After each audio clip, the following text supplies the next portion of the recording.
మన సాంప్రదాయంలో ఒక మార్గం ఉంది, గురు పరంపర అని.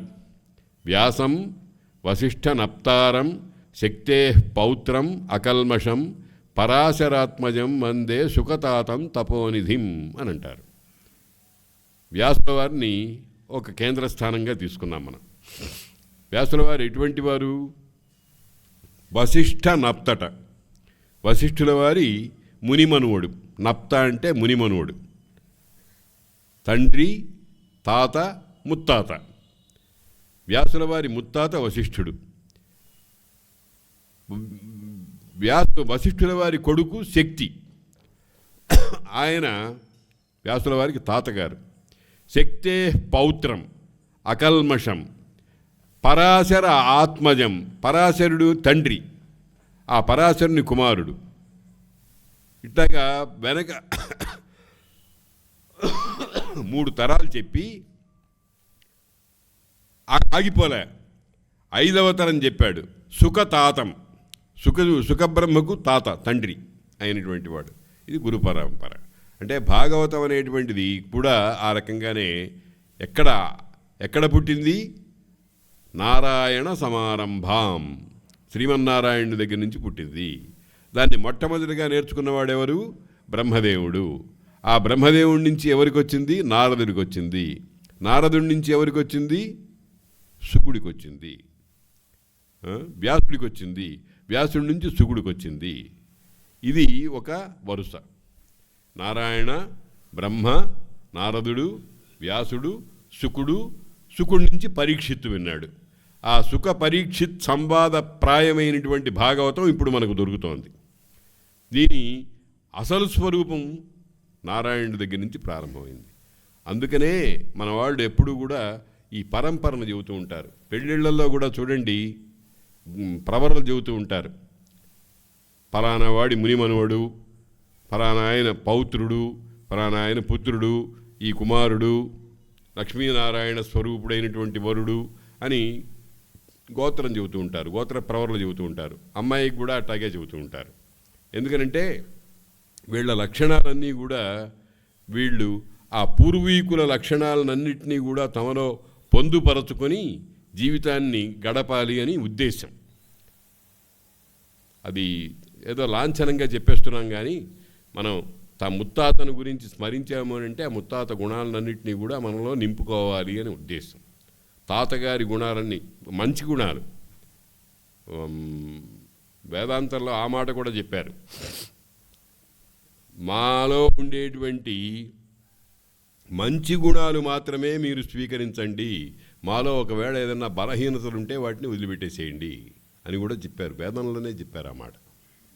కానీ వివేకం లేనిటువంటి వాడు ఈగ కుళ్ళు గుంట మీదనే వాలినట్టుగా ఆ దోషాన్నే చూస్తాడు. ద్రౌపదికి సంబంధించినటువంటి మహా అద్భుతమైనటువంటి విషయాలు ఎన్నో భారతంలో ఉంటే, ద్రౌపది 5గురికి భార్య అయింది అనేటువంటి ఒకానొక అంశాన్ని తీసుకుని ఎంత పరమ నీచమైన పుస్తకాలు రాశారండి. వాళ్ళకి అది మాత్రమే ఎందుకు కనబడింది? వాళ్ళది అసత్ప్రవృత్తి కనుక. సత్ప్రవృత్తి కలిగినటువంటి వాడు అట్టా ఉండడు. ద్రౌపదిలో ఉండేటువంటి మహాత్మ లక్షణాలన్నింటినీ చూస్తాడనమాట. కనుక నిగమార్థ ప్రతిపాదన ప్రకటమై, నిగమం వేదాలు అంటే భాగవతానికి మూలమేమిటి? ఆది మూలమేమిటి? వేదాలు. ఆ నిగమార్థాలు. అందుకనే మనం ఈ ప్రసంగాలు చేసుకునేటప్పుడు అనేక పర్యాయాలు మనం వేదాంత రహస్యాల్ని, భగవద్గీతను, బ్రహ్మసూత్రాలు మొదలైన వాటిని స్మరిస్తున్నాం, అన్వయించుకుంటున్నాం. ఎందుకు అన్వయించుకోవాలి అంటే వీటి మూలాలు అక్కడ ఉన్నాయి కనుక. నిగమార్థ ప్రతిపాదక ప్రకటమై నిర్వాణ సంధాయిగా. ఫలమేమిటి? భాగవతాన్ని చదివితే కలిగేటువంటి ఫలమేమిటి? నిర్వాణం, మోక్షం. ఏ విధమైనటువంటి వికారాలు లేని స్థితి. జన్మ, మృత్యు, జర, వ్యాధి, దుఃఖ, దోష అనుదర్శనము లేనటువంటి స్థితి. అటువంటి స్థితి మనం చేరుకోవాలి. దాన్నే నిర్వాణ సంధాయిగా భగవంతుండు రచింప. బ్రహ్మదేవుడు అంటున్నాడు, భాగవతాన్ని ఎవరు రచించారు? అంటే మనం పోతన గారు అంటాం. పోతన గారిని అడిగామనుకోండి, అయ్యా భాగవతం ఎవరు రచించారు? వ్యాసుల వారు రచించారంటాడు. వ్యాసుల వారి దగ్గరికి వెళ్ళి, అయ్యా భాగవతం ఎవరు మీరు రచించారట కదా అంటే, నా మొహం, నేను రచించడం ఏమిటి, నారదుల వారు చెప్పారు నాకు అంటాడు. నారదుల దగ్గరికి వెళ్ళి, ఏమండి మీ సంగతి ఏమిటి అని అన్నాం అనుకోండి, బ్రహ్మదేవుడు చెప్పాడండి నాకు అని అన్నాడు. దీన్నే ప్రామాణ్యం అంటారు. ఈ మాటలన్నీ చెప్పడం ఎందుకనంటే, ఇది స్వకపోల కల్పన కథ కాదు. దీని దీని వేళ్ళు ఎక్కడో ఎక్కడో చాలా లోతుగా ఉన్నాయి.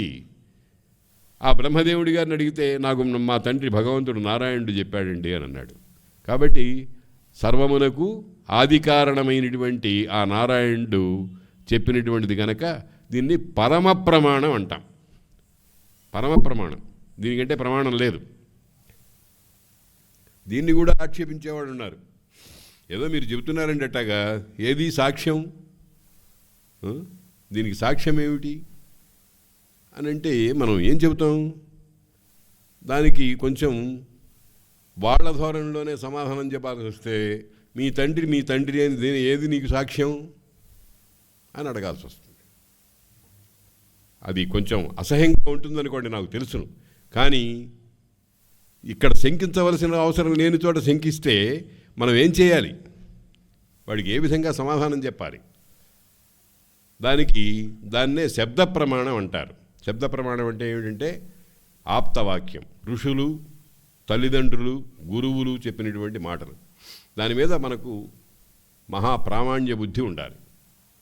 అందుకనే అన్ని ప్రమాణాల్లోకి గొప్ప ప్రమాణం ఏమిటి అని అంటే శబ్ద ప్రమాణం. శబ్ద ప్రమాణం అంటే శాస్త్రమే. తస్మాత్ శాస్త్రం ప్రమాణంతే కార్యాకార్య వ్యవస్థితౌ జ్ఞాత్వా శాస్త్ర విధానోక్తం కర్మ కర్తుమిహార్హసి అని భగవంతుడు చెప్పాడు. కాబట్టి నిగమార్థ ప్రతిపాదక ప్రకటమై నిర్వాణ సంధాయిగా భగవంతుండు రచించడం అంటే అర్థం ఏమిటంటే అరేంజ్ చేయటం. భగవంతుడు కూడా సృష్టించలేదు, ఉన్నదాన్ని అట్లాగా పెట్టాడు. అందుకనే శబ్దబ్రహ్మమని పరబ్రహ్మమని రెండు ఉన్నాయి. శబ్దబ్రహ్మము అనేటువంటిది కూడా పరబ్రహ్మములాగానే అనాది. కాబట్టి ఈ భాగవతం అనేటువంటిది అంతకుముందు లేని దానిని ఏర్పాటు చేయలే, ఉన్నదాన్నే అక్షరాకృతి కల్పించారన్నమాట. రచించడం అనేదానికి అది అర్థం. భాగవత కల్పక్ష్మాజమై, భాగవతం అనేటువంటి కల్పవృక్షమై శాస్త్రరాజిన్ గరిష్టంబగు ఈ పురాణ కథ మానవుడికి కర్తవ్యములను విధి నిషేధాలని ఉపదేశించి సన్మార్గంలో ప్రవేశపెట్టేటువంటి శాస్త్రం ఉందే, ఆ శాస్త్రములు అనేకమున్నాయి. వాటిల్లో ది బెస్ట్ చిట్ట చివరి పరమ ప్రమాణం అన్నమాట.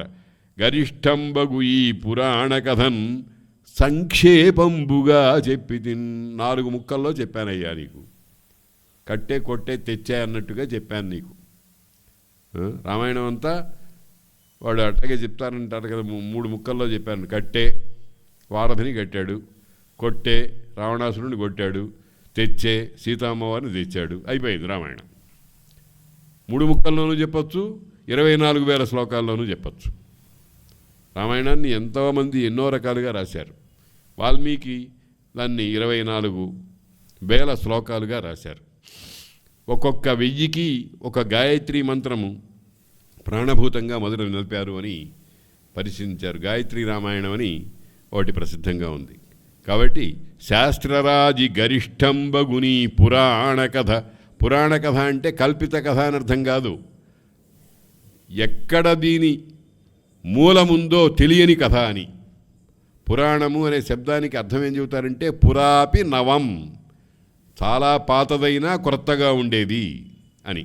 అటువంటి కథ సంక్షేపంబుగా చెప్పితిన్ జగతిన్ నీవు రచించు దీని నాయనా, నీవు దీన్ని విస్తారంగా అతి విస్తారంబుగా, అంటే అతి విస్తారం అంటే ఇప్పుడు మనకు వ్యాస భగవానుల వారి శ్లోకాలు 18,000గా 12 స్కంధాలుగా దొరుకుతున్నాయి. అటువంటి 18,000 శ్లోకాలు. 18 అనేటువంటి దానికి ఉండేటువంటి ప్రాధాన్యం మీకు అందరికీ తెలుసు కదా.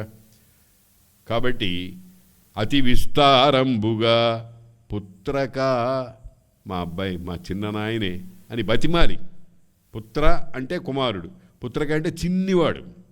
మన యశోద చిన్ని మగవానిగానేనట చూచివత్తమమ్మ సుధతులారా అని ఆ ఊళ్ళో ఉన్న ఆడవాళ్ళందరూ బయలుదేరి చూడటానికి వెళ్ళారట. పుత్రక్క అంటే చాలా చిన్నవాడు అని. అది ప్రేమ, లాలన, అవతల వాడిని ఆవర్జించే లక్షణం. మనం ఎవరి చేతనన్నా ఒక పని చేయించుకోవాలనుకోండి, రై చెయ్యి అంటే వాడు చెయ్యి బిగుస్తుపోతాడు. బాబు రే నాన్న, నేను చూశాను ఒక తల్లి కొడుకుని, రే నాన్న ఈ పని చెయ్యి అనేటప్పటికీ వాడు అన్నాడు స్పష్టంగా, నాన్న అన్నావు గనక చేస్తున్నాను అన్నాడు. వాడు పిల్లవాడు, నాన్న అన్నావుగా అందుకని చేస్తున్నాను అన్నాడు. అంటే అర్థం ఏమిటి? మామూలుగా శాసిస్తే నువ్వు చేయరా అని అంటే వాడు చేయడు. వాళ్ళు అదొక విచిత్రమైనటువంటి బిగిసిపోయే లక్షణాలు పిల్లల్లో ఉంటాయి. కనుక పుత్రక పురుషభవం బునొందుట అపూర్వము, జంతువునాం నరజన్మ దుర్లభం. ప్రాణికోటిలో చెప్పానుగా 84 లక్షల జీవరాశులు ఉన్నాయి. జరాయుజములు, స్థావరములు, అండజములు, ఉద్భిజ్యములు అని, జరాయుజములు, అండజములు, ఉద్భిజ్యములు అని 4 రకాలైనటువంటి, స్వేదజములు అని 4 రకాలైనటువంటి జీవరాశులు ఉన్నాయి. ఆ జీవరాశులన్నింటిలో కూడా మానవుడికి చాలా విశిష్టమైనటువంటి లక్షణం ఉంది. ఏమిటి ఆ లక్షణం అంటే ఒకటే, తక్కినవన్నీ కూడా కర్మపు బతుకులు వాటివి. మానవుడికి కొత్త కర్మ చేసుకొని కొత్త ఫలాన్ని బ్యాంకులో డిపాజిట్ చేసుకోవడానికి అవకాశం ఉంది. ఆ అవకాశం తక్కిన వాడికి లేదు. అందుకని జంతువునాం నరజన్మ దుర్లభం అన్నారు శంకర భగవత్పాదుల వారు.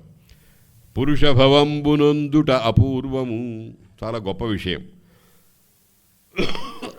జన్మములందు అందున్ భూసురకులమందు పుట్టుట అతి చోద్యమ.